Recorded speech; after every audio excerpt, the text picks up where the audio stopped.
நம்ம உடம்புல நோய் வர்றதுக்கு முதல் முக்கிய காரணமே வாத பித்தம் கபம். இந்த 3 உடல் தாதுக்களுமே தன்னோட அளவில் இல்லாமல் நம்ம உறுப்புல அதிகமாக இருக்கிறது தான்.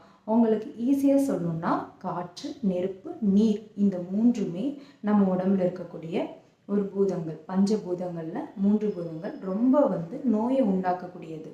இப்போது நீங்கள் சாதாரணமாக ஒரு வேளை உணவு எடுக்கிறீங்க. அந்த உணவோட தன்மையை பொறுத்து நம்ம உடம்புல வாதம் சமநிலையில் இருக்கும். இப்போ வாதத்தை அதிகப்படுத்துகிற மாதிரி உணவுகள் எடுக்கிறீங்க. வாதம் எங்கே வாழும்னா நம்ம வயிற்றில் வாழும். அப்போ உணவுப் பொருட்களை நீங்கள் அதிகமாக பருப்பு சம்மந்தப்பட்டது எடுக்கிறீங்க, இல்லை காய்கறி சம்மந்தப்பட்டது எடுக்கிறீங்க அப்படின்னா ஒவ்வொன்றுக்குமே ஒவ்வொரு பஞ்சபூதங்கள் அந்த சுவையில் அடங்கியிருக்கும். இப்போ எல்லாருக்குமே நோய் வருமா அப்படின்னு கேட்டால், வாத பித்தம் கபம் யாராருக்கெல்லாம் தன்னோட அளவில் இல்லாமல் அதிகமாக இருக்கும் எல்லாருக்குமே நோய் உண்டாகும்.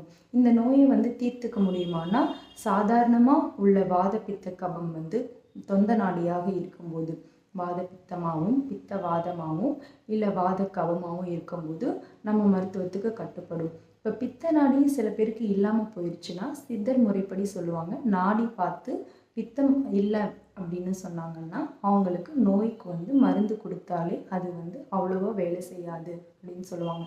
அப்போது சித்த மருத்துவத்தில் நாடியோட மகத்துவம் ரொம்பவே பெருசு.